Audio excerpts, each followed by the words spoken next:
नमस्कार, हमारे खास कार्यक्रम में आपका स्वागत है। मैं हूं आपके साथ आसिफ खान। उत्तराखंड में चारधाम यात्रा को लेकर सरकार और हाईकोर्ट आमने सामने है। सरकार ने हाईकोर्ट के फैसले के बाद चारधाम यात्रा को लेकर संशोधित एसओपी जारी की है। सरकार ने आगामी 1 जुलाई से प्रस्तावित चारधाम यात्रा को अग्रिम आदेशों तक के लिए स्थगित कर दिया। बता दें कि सोमवार को जारी एसओपी में सरकार ने उच्च न्यायालय की रोक के बावजूद चारधाम यात्रा 1 जुलाई से शुरू करने का फैसला किया था, जबकि दूसरे चरण की यात्रा 11 जुलाई से होनी तय थी। सरकार ने पहले चरण में बद्रीनाथ की यात्रा चमोली जिले के लोगों के लिए, केदारनाथ की रुद्रप्रयाग जिले के लोगों के लिए, गंगोत्री और यमुनोत्री की यात्रा उत्तरकाशी जिले के लोगों के लिए खोलने का निर्णय लिया था, लेकिन शर्तों के अनुसार। इसमें यात्रियों के कोविड जांच रिपोर्ट अनिवार्य की गई थी। सोमवार को हाईकोर्ट ने सरकार के सारे तर्कों को सिरे से नकारते हुए 1 जुलाई से चारधाम यात्रा कराने के कैबिनेट के निर्णय पर रोक लगा दी। सरकार की ये फजीहत कमजोर तर्कों और आधी अधूरी तैयारी के चलते हुई। कोर्ट ने कहा कि सरकार के अधिकारी कोर्ट को बहुत हल्के ढंग से ले रहे हैं, लिहाजा मुख्य सचिव अधिकारियों को कोर्ट के समक्ष जवाब देने की ट्रेनिंग दे, यहां तक कोर्ट ने कह दिया। अधिकारी गलत और अधूरी जानकारी देकर कोर्ट का वक्त बर्बाद ना करें। कोर्ट ने इस प्रकरण में अगली सुनवाई के लिए 7 जुलाई की तिथि नियत की है।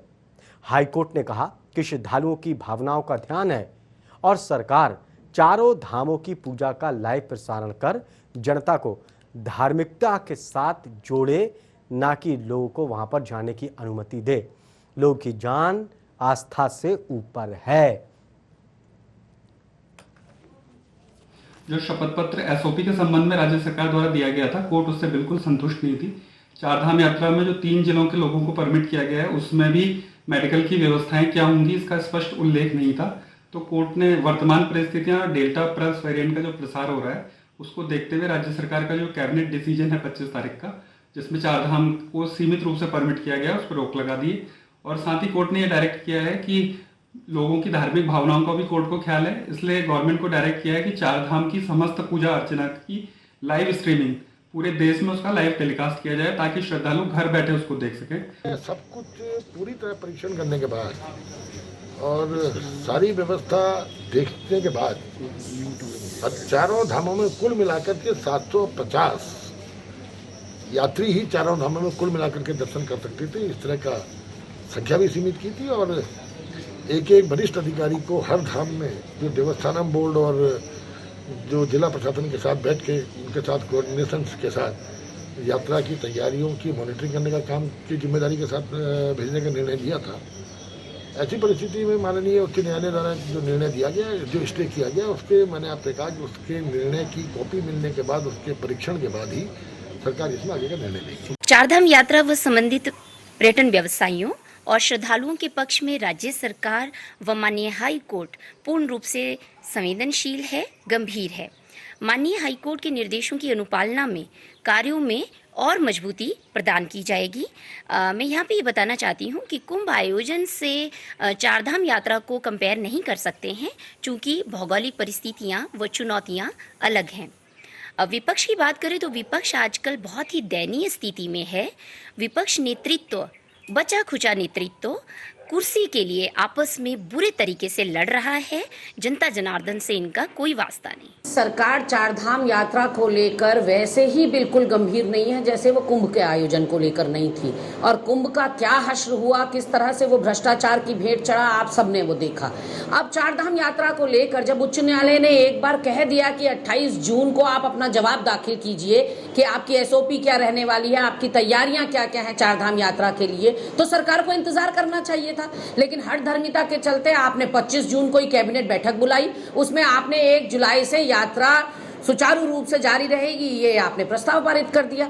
28 जून को जब आपने जवाब दाखिल किया तो हर बार की तरह आप औंधे मुंह गिरे, क्योंकि आपका होमवर्क हमेशा नाकाफी रहता है और आपके जवाबों से हमेशा की तरह उच्च न्यायालय नाखुश रहता है, असंतुष्ट रहता है। खूब फटकार लगी, सरकार की किरकिरी हुई, सरकार को कहा गया कि आपको एक मौका और दिया जाता है, आप सजीव चित्रण कीजिए, आप लाइव टेलीकास्ट बनाइए जिसमें आप बताइए कि कैसे आपकी टेस्टिंग प्रक्रिया रहने वाली है, कैसे आपकी बाकी तैयारियां हैं, किस तरह से आप इस यात्रा को कराएंगे, उसका सजीव चित्रण करके हमारे सामने लाइए, ऐसा हाई कोर्ट ने फटकार लगाई है राज्य सरकार को। और ये भी कहा साथ में कि 1 जुलाई के बजाय ये यात्रा 7 जुलाई से होनी चाहिए। ऐसे में खामियाजा प्रदेश की जनता ही नहीं, प्रदेश का वो लाखों लाख युवा जो पर्यटन व्यवसाय से जुड़ा है, जो परिवहन व्यवसाय से जुड़ा है, जो यात्री हैं, उनके अंदर आप असमंजस की स्थिति पैदा कर रहे हैं। क्योंकि आप तो हैं ही रोल बैक सरकार। कभी आप कहते हैं हम सुप्रीम कोर्ट जाएंगे हाई कोर्ट के निर्णय के विरोध में, कभी आप कहते हैं नहीं ठीक है हम 7 जुलाई से ही कराने के लिए तैयार हैं। तो लगातार सरकार बैकफुट में जा रही है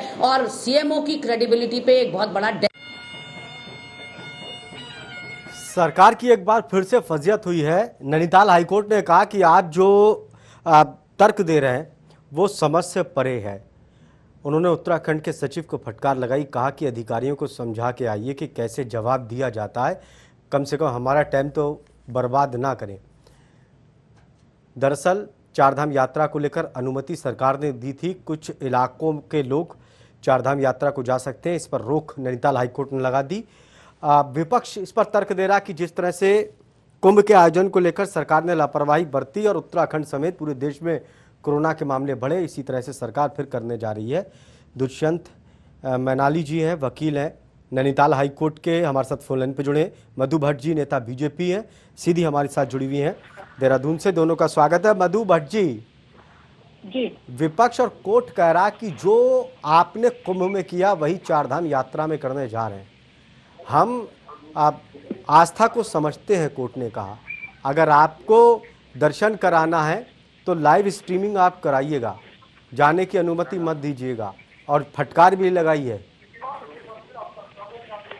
देखिए, हम माननीय हमारे हाई कोर्ट का हम सम्मान करते हैं और न्यायपालिका निश्चित रूप से, देखिए चाहे न्यायपालिका हो, कार्यपालिका हो, चाहे सरकार हो, चाहे हर कोई इस समय चाहता है कि सुरक्षा के साथ, क्योंकि कोविड महामारी को रोकने के लिए हर प्रकार के जो हमारे पास संसाधन है उनका उपयोग किया जाए।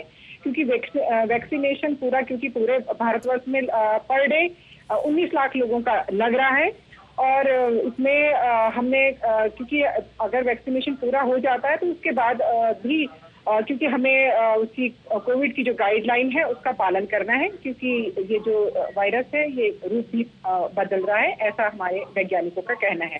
साथ में चारधाम यात्रा को लेकर मैं आपको बताना चाहती हूँ, क्योंकि सरकार ने जो गाइडलाइन जो एसओपी जारी की थी उसमें केवल स्थानीय लोग, चाहे वो चमोली हो, रुद्रप्रयाग हो और उत्तरकाशी हो, इन 3 जिलों को कहा गया था कि आप यात्रा कर सकते हैं, वो भी जो कोरोना की जो गाइडलाइन है उसका पालन करते हुए 72 घंटे की। कोर्ट कह रहा है कि क्या आपने, देखिए पूरी बात कर लूं मैं पहले। मधु भट्ट जी, आपकी बात को मैं काउंटर कर रहा हूँ ना, आपकी बात को काउंटर, आसिफ पूरी बात कर लूं कि मैं आपकी बात को काउंटर। धार्मिक मान्यताओं के अनुसार, आसिफ जी पहले पूरी बात कर ले।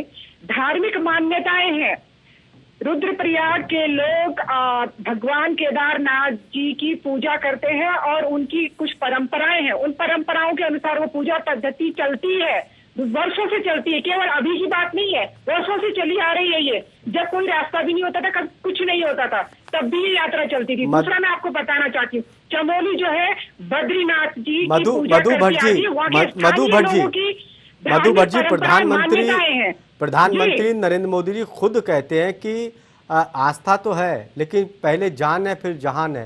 पहले तो जान को आप बचाओगे, जब आप देख रहे हैं कोरोना महामारी चल रही है उस वक्त आप कैसे इजाजत दे सकते हैं? कुंभ का आयोजन आपके सामने है। कोरोना की गाइडलाइन का पालन करते हुए जब हम हर प्रकार के, जब अपने हमारे जो व्यापारी वर्ग है, हमारे कई तरह के, क्योंकि देखिए हॉस्पिटल है, वहाँ पे भी कोरोना की गाइडलाइन चल रही है ना, तो इलाज कराना तो जरूरी है ना। विपक्ष और कोर्ट कह रहा है कि आपने, देखिए विपक्ष और कोर्ट कह रहा है कि आपने कुंभ में कितनी गाइडलाइन का पालन कराया। मधु भट्ट जी, आप बताइए आपने कुंभ में कितना करना है, कुंभ में गाइडलाइन का कितना पालन कराया जो स्वास्थ्य विभाग की तरफ से दी गई थी, बताइए आप। देखिए आसिफ जी, हर बात को कुंभ पर क्यों ले आते हैं आप? महाराष्ट्र में कैसे हुआ, केरल में तो सबसे पहले हुआ, केरल में कैसे हुआ, महाराष्ट्र में कैसे हुआ, राजस्थान में कैसे हुआ और अन्य राज्यों में और कैसे हुआ? केवल अरे केवल कुंभ कुंभ का आयोजन तो उत्तराखंड सरकार नहीं कराया ना। कुंभ का आयोजन उत्तराखंड सरकार ने कराया, इसीलिए दूसरी चीज को आप ही बताइए ना। हमने कहा 72 घंटे की जो हमारी जो कोरोना की जांच चल रही थी, उस जांच के आधार पर अगर कोई राज्य में प्रवेश करता है तभी प्रवेश करने दिया गया। और अन्य राज्यों में, दिल्ली के हाल देखिए ना आप, दिल्ली में क्या हुआ। कोर्ट कहता है कि आपकी आधी अधूरी तैयारियां हैं। आप ये नहीं कह सकते कि जो ये मैं नहीं कह रहा हूँ, मधु भट्टी कोर्ट कह रहा है, कोर्ट कह रहा है आधी अधूरी आपकी तैयारियां हैं, आपके अधिकारी सही तरीके जवाब नहीं देते, कोर्ट का वक्त आप लोग बर्बाद कर रहे हैं, ये बात कोर्ट कह रहा है। कोर्ट का बिल्कुल सम्मान करते हैं हम। चलिए हमारे साथ मधु भट्टी, मैं आपके पास आऊंगा, हमें आपको उन चीजों को समझने में और आसानी होगी, समस्याओं का समाधान करते हुए धर्म, हमें आपको उस चीजों को समझने में और आसानी होगी। नैनीताल हाईकोर्ट के वकील दुष्यंत मैनाली जी हमारे साथ जुड़े हुए। दुष्यंत जी सुन पा रहे हैं आप? जी मैं आपको सुन पा रहा हूँ। दुष्यंत जी आप बताइए कि कोर्ट ने क्या कुछ कहा, अधिकारियों ने बात क्या रखी, फिर कोर्ट ने जवाब में क्या कुछ कहा? देखिए, कोर्ट ने जो पिछली बार पूछा गया था उसके आधार पर उनको ये बताना था कि चारधाम की क्या तैयारियां वर्तमान में चल रही हैं। और जो कोर्ट में एफिडेविट फाइल हुआ था उससे कोर्ट बिल्कुल संतुष्ट नहीं थी, क्योंकि उसमें न तो एम्बुलेंसेस की व्यवस्था न डॉक्टर्स की व्यवस्था उचित तौर पर बताई गई थी, जो सीमित रूप में भी चल रही थी।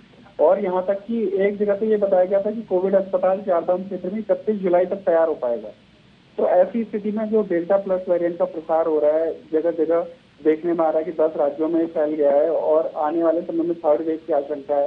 तो इन सब को देखते हुए राज्य सरकार की तैयारियों में और जो अधिकारियों के शपथ पत्र में, यहाँ तक कि जो SOP चारधाम की कोर्ट में कल फाइल हुई थी, तो उसमें उन्होंने जो हरिद्वार और देहरादून में नाके बनाने का, वहाँ टेस्ट लैब बनाने का, सेंटर बनाने का जिक्र किया था। तो कोर्ट ने कहा ऐसा लगता है कि कॉपी पेस्ट किया गया है कुंभ की SOP से। मतलब जो हरिद्वार में, मतलब जो हरिद्वार की तैयारियों को लेकर गाइडलाइन थी, जो तैयारी थी, उसी का कॉपी पेस्ट कर दिया गया अधिकारियों ने करके। और जी, जब एक तरफ सरकार ने निर्णय लिया है कि सिर्फ चमोली, उत्तरकाशी और रुद्रप्रयाग के लोग ही अपने अपने जिले के धाम में जा पाएंगे, तो हरिद्वार और देहरादून उस रूट में कहीं भी नहीं पड़ता, क्योंकि अपने जिले के अंदर ही उस धाम में चमोली वालों को बद्रीनाथ और रुद्रप्रयाग के निवासियों को केदारनाथ जाने की जैसे अनुमति दी गई, उत्तरकाशी वालों को यमुनोत्री और गंगोत्री।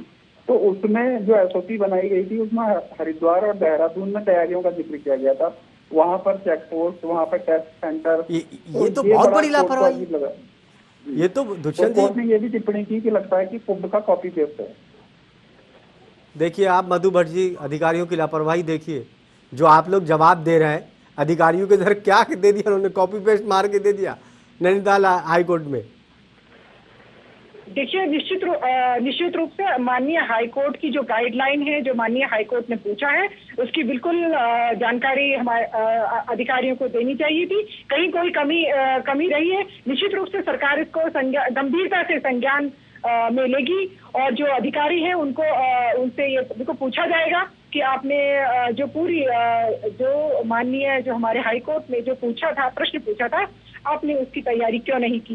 देखिए निश्चित रूप से देखिए हम हमारी जो सरकार है, जो हम चाहते हैं, और क्योंकि देखिए सरकार सबकी जनहित के लिए ही बनी है और जनहित की जो समस्याएं हैं उनका समाधान करने के लिए बनी है। साथ में स्वास्थ्य संबंधित, क्योंकि इस समय इस महामारी को लेकर जितनी भी रोकथाम के जो हमारे पास संसाधन है उनका उपयोग किया जाए। साथ में स्वास्थ्य की जो अभी बात कर रहे थे हमारे जो यहाँ पर वकील साहब, हाँ वकील दुष्यंत जी वकील जी से बैठे हैं, बिल्कुल निश्चित रूप से ये अगर आप माननीय हाईकोर्ट के द्वारा पूछा गया है तो बिल्कुल उसका जवाब बिल्कुल ठीक तरीके से उनके सामने उपलब्ध होना चाहिए, सारी जानकारियां उपलब्ध होनी चाहिए और कमी को तुरंत पूरा किया जाना चाहिए। साथ में ही क्योंकि देखिए स्थानीय जनता की जो धार्मिक भावनाएं हैं, जो मान्यताएं हैं, उनको भी पूरा किया जाना चाहिए। लेकिन मधु भट्ट जी, सबसे पहले आप क्या देखेंगे? सबसे पहले आप किसी की जान देखेंगे या धार्मिक भावनाएं देखेंगे? अगर जान बचेगी, सबसे पहले जिम्मेदारी होती है जान बचाना। देखिए पहली बार ऐसा हुआ कि धार्मिक स्थल बंद है या धार्मिक स्थलों पर जाने की बहुत ज्यादा पाबंदी लगा दी गई है। दुष्यंत मैनाली जी, फिर उसमें जब जवाब इन्होंने रखा अधिकारियों ने, कोर्ट ने क्या कहा वो बताइए आप। कोर्ट ने इसमें स्पष्ट रूप से कहा कि ऐसा लगता है कि अधिकारी न तो कैबिनेट के सामने सही स्थिति प्रस्तुत कर रहे हैं और न ही वो कोर्ट को सही तथ्य प्रस्तुत करना चाहते हैं। यहाँ तक कि जब एवरेज आंकड़े पूछे गए थे चार धाम में गत वर्ष के, तो वो भी मात्र 3 महीनों का एवरेज निकाल के 600 लोग प्रतिदिन आए, ऐसा बताया गया था पिछले 2 वर्षों में। जबकि आए दिन देखने में आता है कि 1200 से अधिक पर डे की कैपेसिटी हमारे हर धाम में, और यहाँ तक कि उससे ज्यादा की है। तो ये 600 के आंकड़े पर भी कोर्ट को आपत्ति थी। कोर्ट का कहना यह था कि एक तरफ तैयारियां नहीं है, दूसरी तरफ थर्ड वेव की आशंका है और लोगों का जीवन सबसे ज्यादा इम्पोर्टेंट है। तो ऐसे में लाइव स्क्रीनिंग की व्यवस्था कराई जाए, कोर्ट ने ये आदेश दिया। और सरकार की जो तैयारियां थी, अधिकारियों के जो शपथ पत्र थे, न्यायालय उससे बिल्कुल असंतुष्ट था। चलिए मधु भट्ट जी से पूछेंगे कि लाइव स्ट्रीमिंग की क्या व्यवस्था कर रहे हैं, लेकिन उससे पहले गरिमा दसोनी है, नेता कांग्रेस हमारे साथ जुड़ चुकी। गरिमा जी, स्वागत है आपका टीवी 100 में। सुन पा रही हैं? धन्यवाद, नमस्कार। नमस्कार गरिमा जी, बीजेपी का कहना है कि आस्था का मामला है और हम लोग सफलतापूर्वक दर्शन करा देंगे, विपक्ष इस पर हवा दे रहा है। नहीं, विपक्ष हवा दे रहा है तो क्या हाईकोर्ट भी विपक्ष की उंगलियों में नाच रहा है क्या? क्या ये समझते हैं कि माननीय उच्च न्यायालय विपक्ष के कहने पे ये सब जो फटकार लगा रहा है या जो आधे मुंह सरकार गिर रही है, ये सब विपक्ष के इशारों पर हो रहा है? मधु भट्ट जी वही बात कहें जो गले के नीचे उतरती हो। आप इस तरह से न्यायिक प्रक्रिया पर भी सवालिया निशान लगा रही हैं। लगातार आप लोग होमवर्क करके जाते नहीं हैं। जब हाईकोर्ट ने ये कह दिया था कि 28 जून तक आप अपना जवाब दाखिल करिए, उन्होंने राज्य सरकार के अधिकारियों को, प्रशासनिक अमले को समय दिया था 28 जून तक कि आप बताइए आपकी क्या व्यवस्थाएं चारधाम के लिए रहने वाली हैं, आप बताइए आप टेस्टिंग कैसे करेंगे, आप बताइए कि आपकी स्वास्थ्य सुविधाओं के लिए आप क्या करेंगे, आप आरटीपीसीआर रिपोर्ट या एंटीजन टेस्ट के लिए क्या करेंगे। तो 28 जून का समय मुकर्रर हुआ था। ऐसे में सरकार को क्या जरूरत थी कि आनन फानन में आपने 25 जून को कैबिनेट बैठक लाकर एक निर्णय दे दिया कि हम 1 जुलाई से ही चारधाम की यात्रा कराएंगे। उससे हुआ ये कि आपने एक असमंजस का माहौल पूरे प्रदेश में खड़ा कर दिया और कुंभ फर्जीवाड़े की वजह से ऑलरेडी उत्तराखंड की इतनी किरकिरी हो ही रही थी।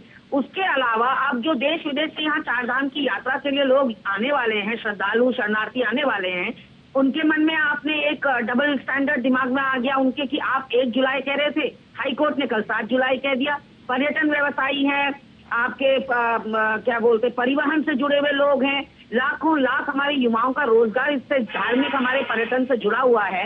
आप कहीं ना कहीं उनके पेट में लात मारने का काम कर रहे हैं। वो तब तक ही बात कर आपकी तरफ देख रहे हैं, आपके निर्णय की तरफ देख रहे हैं।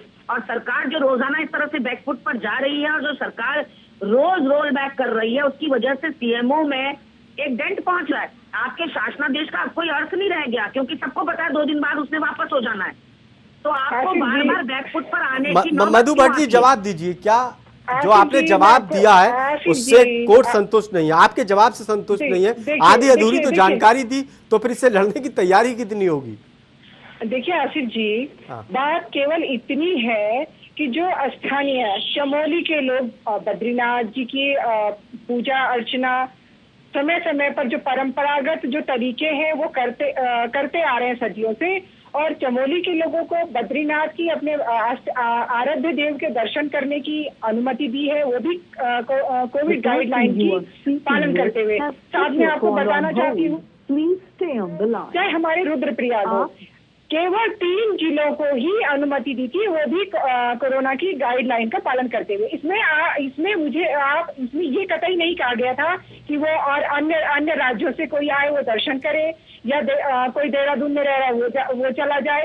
केवल स्थानीय लोग, यहाँ पे मैं एक शब्द दोबारा आपके सामने कहना चाहती हूँ, स्थानीय जनता जिनके आराध्य देव भगवान, नहीं बिल्कुल आपकी बात सही है मधु भट्ट जी, स्थानीय लोग, लेकिन स्थानीय लोगों के लिए भी दूसरा एक बात मैं आपको बताना चाहती हूँ, जहाँ पे ये माननीय जो हाईकोर्ट ने मुझे लगता है कि सबको एक ही तरीके से ले लिया है कि सारे जो धाम है, हर धाम की अपनी अलग अलग पद्धति है, पूजा पद्धतियां अलग है।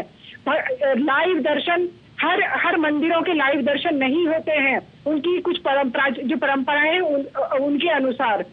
तो देखिए बहुत सी चीज मधु भट्ट जी, हालात के हिसाब से बहुत चीजें बदली जा सकती हैं। मधु भट्ट जी, अगर बीमारी है, दर्शन करना है, तो बहुत सी चीजें बदली जा सकती हैं। आप ये नहीं कह सकते कि लाइव स्ट्रीमिंग पहले नहीं हुई तो अभी भी नहीं कर सकते। अगर दर्शन आपको कराना है तो लाइव स्ट्रीमिंग कर सकते हैं। अगर कोर्ट को माननीय जो हमारे हाई कोर्ट को कुछ ऐसे जो हमें कुछ बिंदु रह गए हैं, छूट गए हैं, उनको समझाने में अगर हमारे अधिकारी नहीं समझा पाए या हमारे अधिकारी वो डॉक्यूमेंट्स नहीं उनको सामने रख पाए, ठीक है, हम उसको बिल्कुल, हमारे पास सुप्रीम कोर्ट का दरवाजा भी खुला है, हम माननीय सुप्रीम कोर्ट जाएंगे, क्योंकि स्थानीय जनता की जो हमने ये कहा है कि जो कोरोना की गाइडलाइन का पालन करते हुए अगर कुछ धार्मिक अनुष्ठान बहुत जरूरी है वो करने ही होते हैं, तो हम धार्मिक क्योंकि सामान्य जनता के लिए ही हम सभी लोग उनके स्वास्थ्य को ध्यान में रखते हुए, उनकी धार्मिक आस्था को ध्यान में रखते हुए, हर बिंदु को ध्यान में रखते हुए हम उसका पालन करेंगे। धार्मिक आस्था को आप इस चीज से क्यों जोड़ रहे हैं? देखिए, धार्मिक आस्था से बेहतर है अगर आप उस पर भी फोकस करें कि जिंदगी बचाना भी जरूरी है। कोरोना काल चल रहा है, जान है तो जहान है, आगे भी देखिए भगवान नहीं चाहते, कोई भगवान नहीं चाहते कि जिंदगी को, जान को जोखिम में डालकर आप जान को जोखिम में डालकर आप पूजा अर्चना करने के लिए जाएं या कोई भी धार्मिक स्थल पर वो आयोजन करने के लिए जाए, प्रार्थना करने के लिए जाए, ये कोई भी धर्म इजाजत या कोई भगवान नहीं दे सकता। कांग्रेस चाहती तो पंजाब में वैक्सीन का क्या हाल किया इन्होंने? गर्मा दसोनी जी, वैक्सीनेशन नहीं होने दिया इन्होंने, वैक्सीन को लेकर आस्था का हवाला दिया जा रहा है। वैक्सीन क्यों नहीं लगने दी इन्होंने? हर जगह भ्रम क्यों फैलाया? वैक्सीन की कोई बात ही नहीं है। कांग्रेस तो दोगला चरित्र अपनाती है। गरिमा दसोनी जी, इनके पास कोई, बीजेपी का कहना है आस्था का मामला, इलाके के लोग, कुछ इलाके के लोग जाकर वहां पर पूजा अर्चना उनको करनी थी। कोई देश के मधुकर जी इतना क्यों नहीं समझ रही हैं कि कोई चारधाम यात्रा कराने के लिए कोई मना थोड़ी कर रहा है ना। विपक्ष चारधाम यात्रा के खिलाफ है। भाई हम क्यों चाहेंगे हमारे व्यवसायियों के पेट पर लात पड़े? हम क्यों चाहेंगे उनको रोटी का संकट हो? हम तो चाहेंगे कि हमारे वहाँ अनवरत यात्रा जारी रहे, क्योंकि हमारे प्रदेश की रीढ़ है धार्मिक पर्यटन। लेकिन सरकार की तैयारियां जो अभी तक समझ में आ रही हैं, उससे भी सरकार सबक नहीं ले रही है। दूध के वो कहते हैं ना कि दूध के पांव पालने में दिख जाते हैं, वो हमें दिख चुके हैं। हम लगातार देख रहे हैं कि आपकी नाकाफी तैयारियों की वजह से किस तरह से यहाँ भ्रष्टाचार का, यहाँ पर फर्जीवाड़े का भांडाफोड़ हुआ, कुंभ की क्षति पहुंचाई, गंगा मैया को क्षति पहुंचाई आपने, हमारे हरिद्वार को क्षति पहुंचाई, पूरे उत्तराखंड की छवि बिगाड़ दी। अब चारधाम यात्रा के संग वो हर्ष न हो, इसलिए कोर्ट भी फूक फूक के कदम उठा रहा और विपक्ष भी नहीं। इसके अलावा मधु भट्ट जी देखिए कितनी लापरवाही बरती गई है। जो जवाब आपने दिया, जो सरकार ने रोड मैप रखा, जो आपने देखिए कागज रखे कोर्ट के सामने, वो भी आधे अधूरे, फिर आपकी तैयारी क्या होगी? नहीं, आप किसी तैयारी को बता रहे हैं कि हम ऐसे से तैयारी करेंगे, हमारी ये प्लानिंग है। कोर्ट के सामने आपने वो भी आधी अधूरी रखी, वो भी पूरी नहीं रखी। कोर्ट क्या समझेगा कि आप पूरी बात तो रख नहीं पा रहे हैं, आप तैयारी क्या करेंगे? देखिए अगर कहीं कोई कमी रह गई है, अगर जिस प्रकार से अभी दुष्यंत जी ने बताया, निश्चित रूप से इस कमी को पूरा किया जाएगा। और साथ में क्योंकि यहाँ पर बार बार मामला उठ रहा है, अगर मैं अभी कुंभ को लेकर ही बात करूँ, हमने सख्त इसके खिलाफ एक्शन लिया है। SIT हमने बिल्कुल वहाँ पे गठित कर दी है, और साथ में जो भी दोषी पाया जाएगा उसको दंडित किया जाएगा। हमारी सरकार इस मामले में, अगर वैक्सीन को लेकर हम गंभीर थे तो हम पहले ही गंभीर हो चुके थे। जनवरी के माह से हम, चलिए आप मधु भट्ट जी, आप गंभीर हैं, आप तैयारियों को लेकर, आयोजन को लेकर, धार्मिक आस्था को लेकर आप इसको गंभीर है, लेकिन कोर्ट आपकी बात को गंभीरता से नहीं ले रहा है। दुष्यंत मैलानी जी, कोर्ट किस नजर से देख रहा है कि आस्था और दूसरी तरफ जिंदगी, ये दो चीजें हैं, कोर्ट क्या कह रहा है, क्या तर्क दे रहा है? अगर कोर्ट ने अपने आदेश में कल स्पष्ट किया है कि जीवन बचाने से बड़ा कोई भी दायित्व राज्य का नहीं होता है। कोई धर्म हो सकता है। यहाँ तक कि कोर्ट ने महाभारत का भी जिक्र किया उन्होंने, और कोर्ट ने ये भी कहा कि अपनी प्रजा का जीवन बचाने से बड़ा कोई धर्म नहीं है।